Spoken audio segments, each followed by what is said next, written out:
Hey, congratulations, you made it. I'm excited here. You're on the inside here. You just have one quick step here. Confirm the email as you see below from Chaos Map Education, and you'll get that information. And there's nothing to buy here, so just make sure you hunt for that, and you should get it in about 5-10 minutes. So I invite you to do that, and in fact, that's the best way to get the information.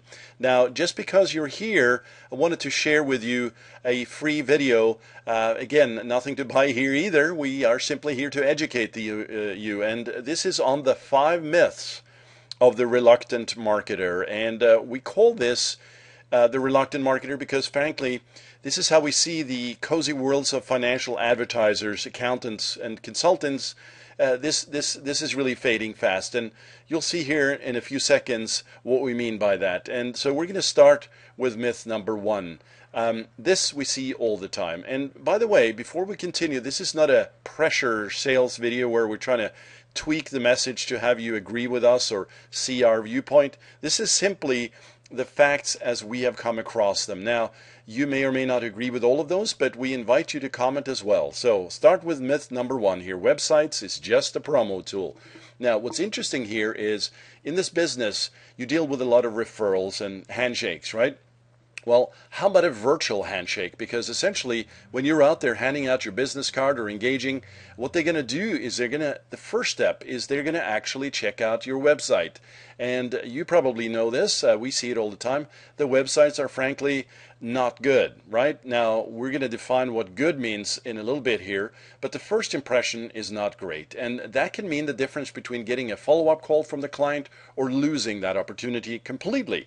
So your website should be considered a critical part of your strategy to initiate and sustain that relationship with clients, and not just a promo tool. And so there's nothing like the personal interaction, as you've noted and we just spoke about, but the website can and should reinforce that commitment to clients. And professional service firms, they differ from one another in many ways. And of course, their size, scope of services, culture, client management, philosophies, and people. But to clients, they don't see all that. And so the website makes a professional service firm look like clones of others, right? You've seen this. If you just copy others. Now, if you do that and make bland statements like our passion is providing insights to small business which lead you and your organization to financial well-being, etc., they see through this. This is sort of meaningless claims, and they won't get the job done. So you should get your website in check, and you want to create trust here, continue that trust building, and get that know, like, and trust you moving forward. So build content around those specific needs and problems that you covered and that you know is rampant for your segment in the industry. And don't blast your qualifications or generic mission statements all throughout. They frankly have heard and seen enough of that, right? So give the clients what they're looking for, a way to see your firm a little differently, and also that you understand exactly what they need. So that's the first one. And we are on myth number two, referrals will sustain us. And you have implemented referrals as a core driver for your business. You may have actually official referral programs. That's great.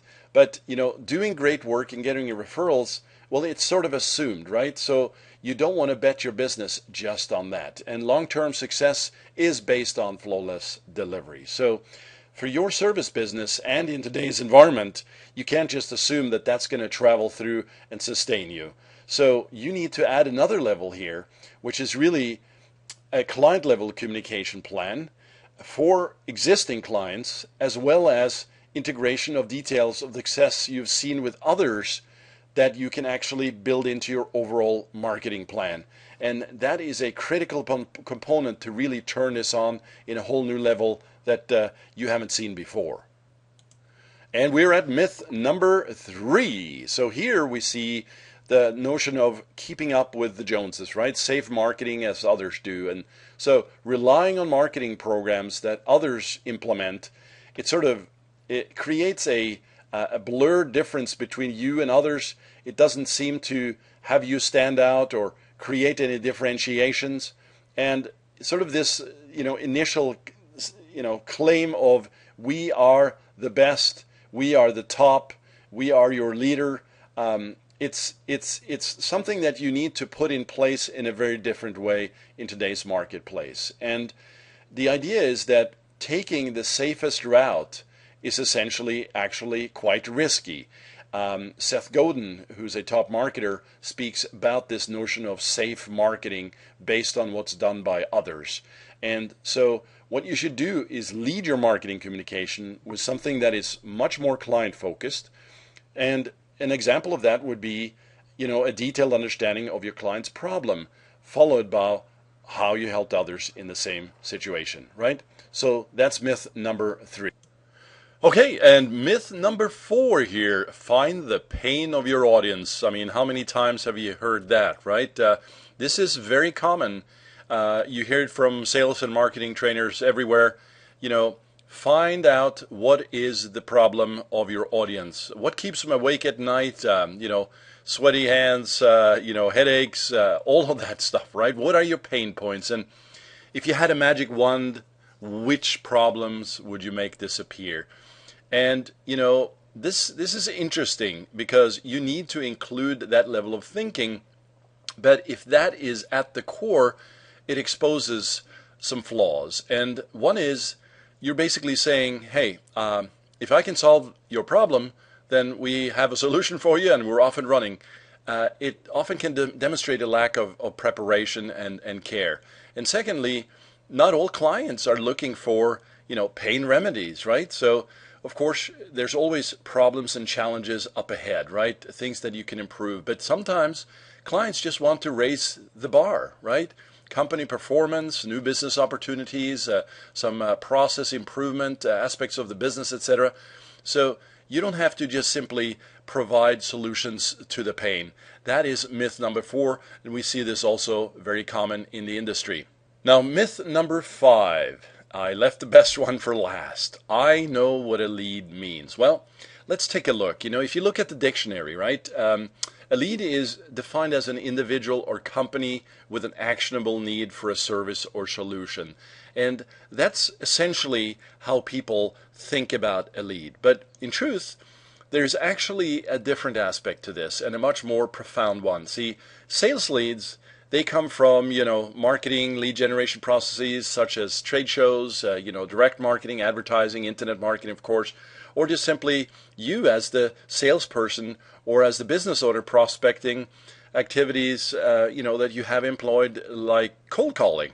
Cold calling is a tough deal, but essentially there are many processes to get that first lead in, and it's essentially, you're changing the mindset and the process for how a lead should be treated in this new world. And here it is. You need to move a lead from the process step sales lead to the process step sales prospect. And so the lead is not just the initial touch point, but it's actually a series of qualification elements that you have to be ensuring that you actually pursue. So typically what this involves is, either by direct interrogation, and interrogation is kind of a harsh word, but you basically are trying to dissect, what is the timing and availability for purchase, right? What exactly are the trigger points at what time? And it's handled through a series of events through what's called the sales funnel or the sales tunnel, right? Another term here that you hear a lot is sales pipeline.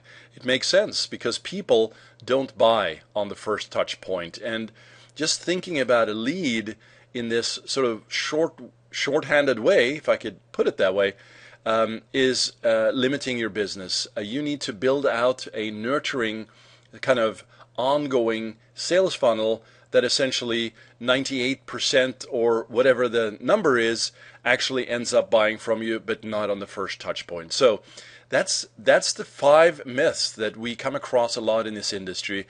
And I want to thank you for listening here today. And again, make sure to confirm the email. You can go and check that now.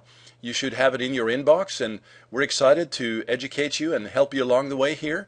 And if you have any questions, of course, just reply back to that email, and we'll help you out as much as we can. So with that, take care, and we'll see you soon.